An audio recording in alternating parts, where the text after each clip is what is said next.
On Saturday, the week-long Bemidji Dragon Boat Festival culminated with a day full of racing in beautiful weather and saw the perennial powerhouses ascend back to their throne.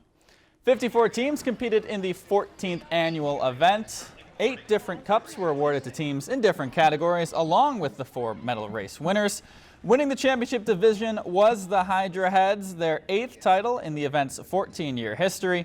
Last year, they narrowly lost to the Prostate Paddlers, so this year was all about redemption. This was a comeback year for us, so it was a ton of fun.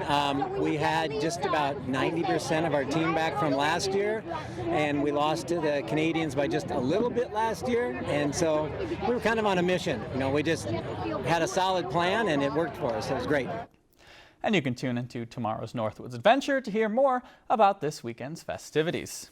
If you enjoyed this segment of Lakeland News, please consider making a tax-deductible contribution to Lakeland PBS.